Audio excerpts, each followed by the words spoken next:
and welcome to this chapter called Memory. And we're going to be elaborating on the concept of memory in this chapter. So, let's define memory. What is the definition of memory? Learning over time through the encoding, storage, and retrieval of information. We're going to be breaking down each of those terms, the encoding and storage and retrieval of information. But memory is the sum of those three things. Now, we have evidence that we can hold memory. There's recalling information, and we'll be talking about that.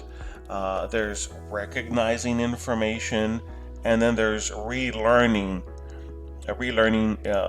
more easily on later on attempt compared to the first time. But yes, so we do have evidence that memory is ongoing and happening.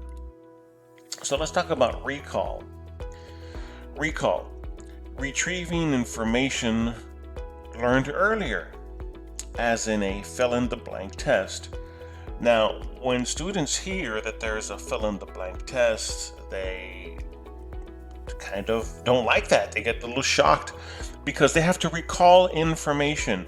Recalling information from the sky, from the brain, from deep in the deepest parts of your brain, that is recalling information. Difficult to do.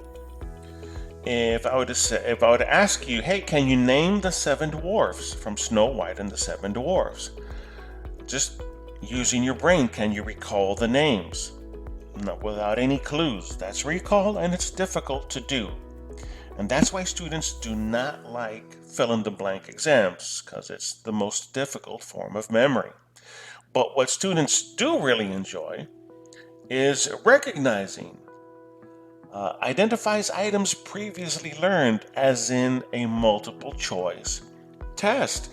Students like this because all they have to do is recognize which is the correct answer. For example, if I gave you a list of names, and if I said, which are the 7 dwarfs, and I gave you a long list, then you'd be like, oh, well, if you're giving me a list, that's easier to do, because all you have to do is recognize it, right? There you go. So, recognition is just identifying compared to recall. Recall is more difficult.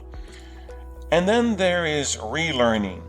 Assesses the amount of time saved when learning material again.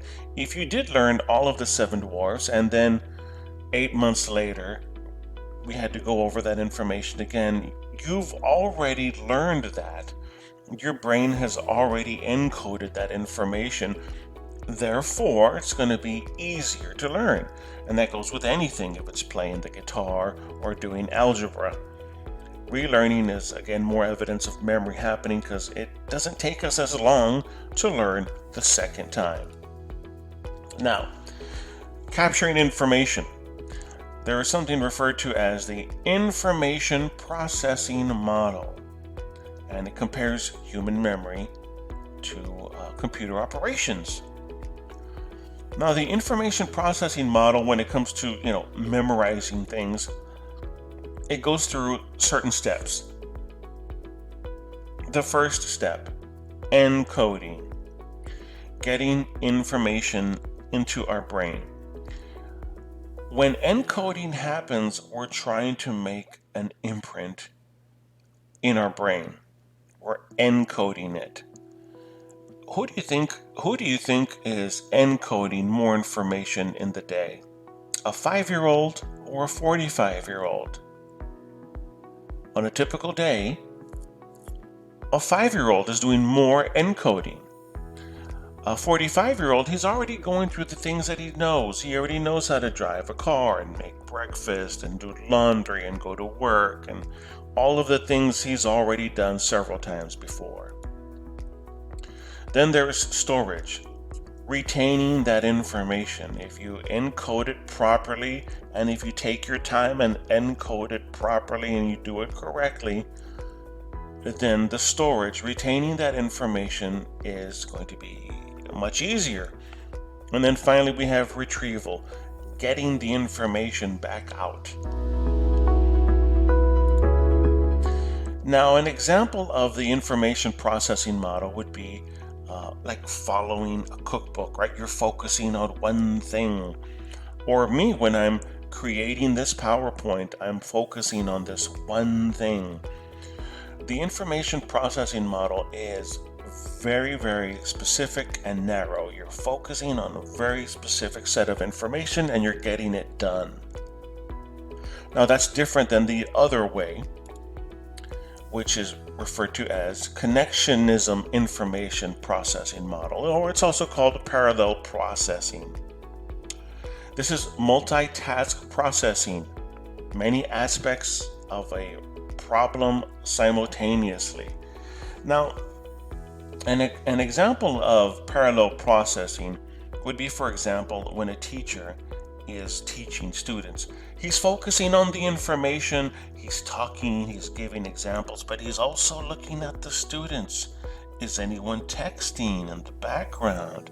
Is anyone not paying attention to the work? Is anyone just looking out the window and not focusing on the content? When a teacher is teaching, he's focusing on what he or she is saying, but also looking at the students and seeing who is paying attention and who is not paying attention. This views memories as products of interconnected neural networks. An example would be when you're teaching, you're looking at who's on their cell phone, who's taking notes, who's paying attention, so on and so forth. So this is parallel processing. And most of us are parallel processing most of the time.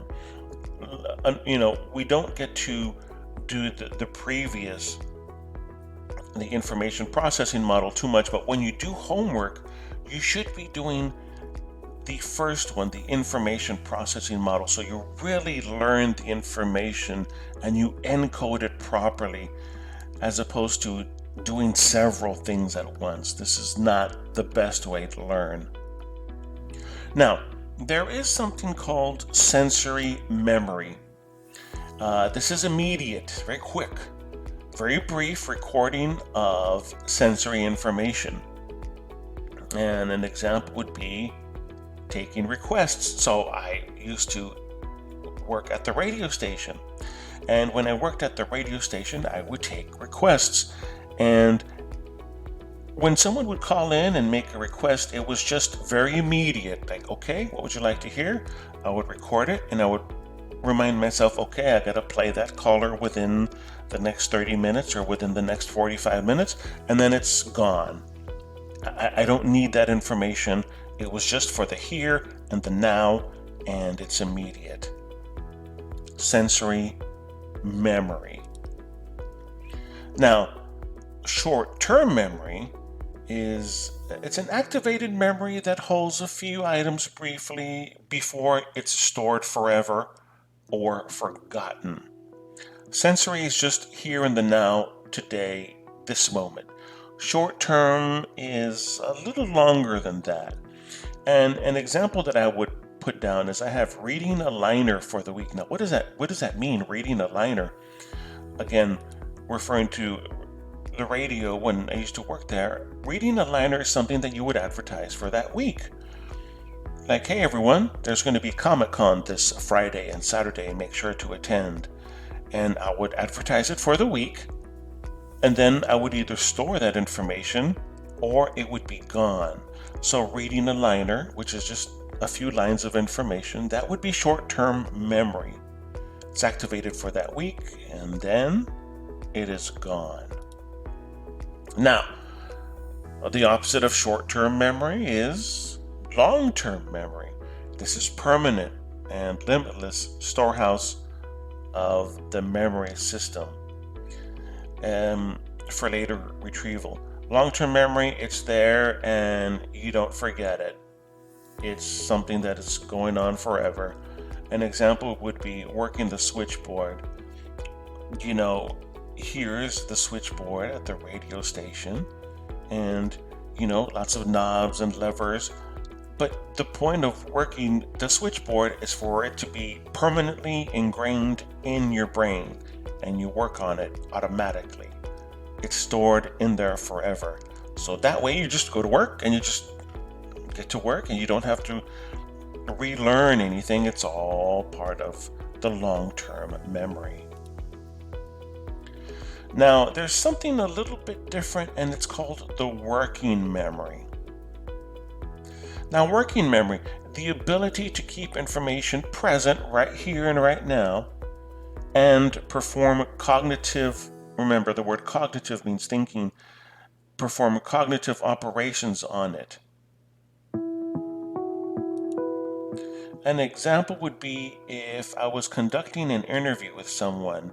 I'm in the here and the now, and I'm talking and sharing and thinking, but I'm also getting information from my long-term memory. Here is a little map of our memory.